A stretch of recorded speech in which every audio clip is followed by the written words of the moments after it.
Have you ever just stopped and wondered, am I in the right place? And I don't just mean your city or your house. I'm talking about the right job, the right relationship, the right state of mind. It feels like such a modern problem, right? Well, it turns out the answer might be tucked away inside a 2,500-year-old text. So, let's dig in. Seriously, just take a second to think about it. Your current environment, all of it. Is it a launch pad or is it an anchor? Does it help you focus or is it just one big distraction? This isn't just some vague feel-good question. It's actually a fundamental check-in on where your life is headed. Okay, so we're going to look at a framework from this ancient Pali text called the Vanapatthasutta. Now, on the surface, it seems pretty straightforward. It's basically a guide for a monk trying to decide whether to stay in one part of the forest or pack up and find a new spot. So picture this. A monk is just sitting there, taking stock of his home in the forest. He's doing this kind of spiritual and practical audit of his surroundings to figure out, should I stay or should I go? And that's our starting point. The logic in this text is actually pretty cool. It lays out this really clear decision-making chart. If your mind is scattered and you're struggling to get your basic needs met, you leave, like right away. But, and get this, if your spiritual practice is really taking off, you stay, even if finding food and shelter is a total grind. Your personal growth is priority number one. Simple enough, right? Well, this is where it gets really interesting, because that simple interpretation, that's just the first layer of the onion. See, by looking at the original Pali language, not just as a translator, but as a linguistic detective, we can unlock a way more profound, way more universal meaning. So how do we actually get to that deeper meaning?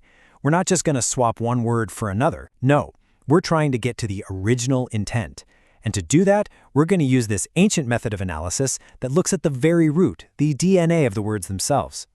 The tool we're using is called Nireti. You can think of it like linguistic archaeology. It's not about the dictionary definition. It's about digging past all that to find the core idea a word was built around. It helps us uncover the fundamental teaching that's literally baked into the language. So let's try it out on a couple of key terms. All right, our first P word is Vanapatha. The standard kind of modernist translation is pretty simple. A forest, or, a patch of jungle. It's a physical place, which makes total sense for a story about a monk. But for us, it feels a little disconnected from our lives today. But when we apply Nireti, the meaning just explodes. The word Vanapata is made of two parts. Vana relates to desire, or what you're reaching for, and pata means that which supports or serves it. So Vanapata is not just a forest, it's your entire support system. It's the whole environment you depend on, the network that feeds your goals and ambitions, for good or for bad. Okay, next up is the word asava. This one often gets translated as things like cankers, fermentations, or, more simply, just toxic habits. The stuff you know you shouldn't do, but do anyway. And again, that's a useful definition, but it's also pretty limited. But through the lens of Nireti, asava becomes something way more subtle and way more powerful. It points to these deep, pervasive mental pollutants that just flow through our minds. We're talking about our unexamined biases, our hidden attachments, all that subconscious noise that clouds our judgment. They aren't just habits, they're the very filter through which we see the world. So, here's the kicker. When we update our understanding of these two words, the entire teaching transforms. The sutta is no longer just some niche guide for a monk in the woods. It becomes this universal manual for navigating our modern lives. And listen, this isn't some new agey reinterpretation we're just making up. The text itself says so. After talking about the monk in the forest, the sutta explicitly states that the exact same logic applies to all kinds of other environments. The text literally lists them out. Your Vanapata, your support system, could be a village, a town, a country, or even a single person. Your job is a Vanapata. Your relationship is a Vanapata. Your company's culture is a Vanapata. And all of a sudden, this ancient checklist is incredibly relevant, right?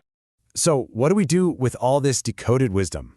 Well, we can reassemble it into a really clear, actionable algorithm for making big decisions about where we should put our time and our energy. Here it is, in 3 steps. Step 1. Assess your environment. Is this job, this city, this relationship helping you clear out those deep mental pollutants and see things more clearly? Step 2. Check your priorities. Remember, growth comes before comfort. Is your main goal being met, even if it's hard? And finally, step 3.